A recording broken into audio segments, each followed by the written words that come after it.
اعوذ بالله من الشیطان الرجیم بسم الله الرحمن الرحیم.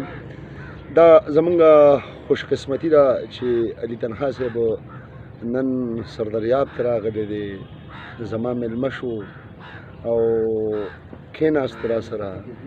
نو ما یې چېرې زه د خپل چینل لپاره څه کومه، نو چې علي تنها صاحب راغی نو خوشحاله ډېر زیات شوم.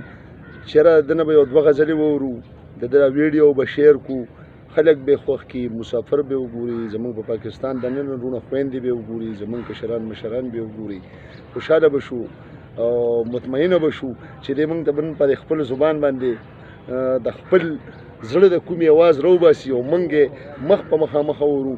په سکرین په شیشه به هم ډېر لیده، ډېر هم کتلی دی، خو داسې ورسره نه یو ناسته، نه هم دی اورېدلی.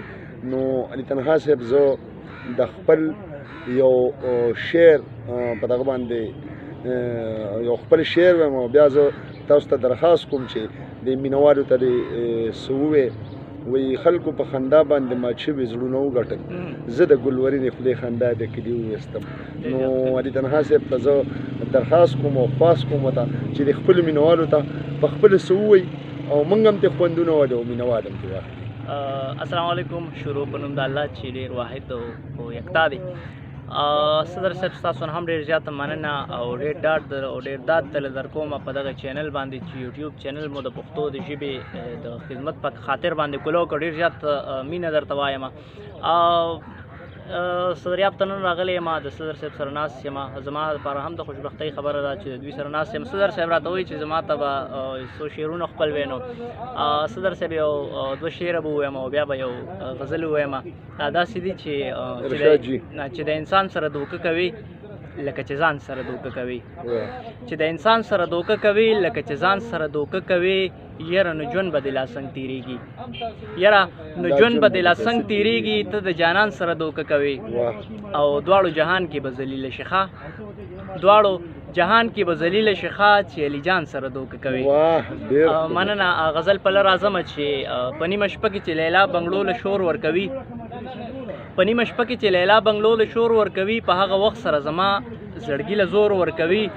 او د پښتنو رواج دی زه ترې بغاوت کومه، د پښتنو رواج دی زه ترې بغاوت کومه. ګناه یې رور کوي سوره کې بیا خور ورکوي. او د مزدورۍ نه چې پولی لاسونه راوړم ورله، د مزدورۍ نه چې پولی لاسونه راوړم ورله، بیا زما مور زما زخمونو له ټکور ورکوي. مننه. د مزدورۍ نه چې پولی لاسونه راوړم ورله، بیا زما مور زما زخمونو له ټکور ورکوي. او دا یو شعر پکې صدر صاحب تاسو ته ډالۍ چې یا جینۍ ته یې په ایمان ووایه ته به څه وې، یا جینۍ ته یې په ایمان ووایه ته به څه وې چې دا ستا زه خوښ یم او بل له دې په زور ورکوي. ډېر ښه، ډېر ښکلي. مننه. یا جینۍ ته یې په ایمان ووایه ته به څه وې چې دا ستا زه خوښ یم او بل له دې په زور ورکوي. مکتوب شعر پکې دی چې ویل یې زړه دې رانه صبر که علي جانانه، ویل یې زړه دې رانه صبر که علي جانانه، زه پښتنی یم ما پښتو کې زما مور ورکوي. ډېر زیاته مننه. خوشحاله شي.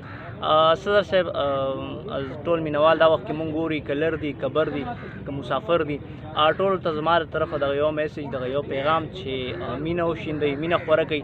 او زمونږ دغه چینل د جان محمد جاني په نوم باندې چې دی زما خپل چینل چې کوم دی هغه بلاک کړی شو د څو وجوهاتو له کبله.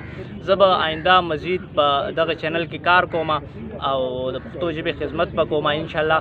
او بې کچه او بې لالچه مینه به د دغې پښتو ژبې سره کوم. ډېر زیاته مننه. مهرباني جي، ډېر زیاته مننه.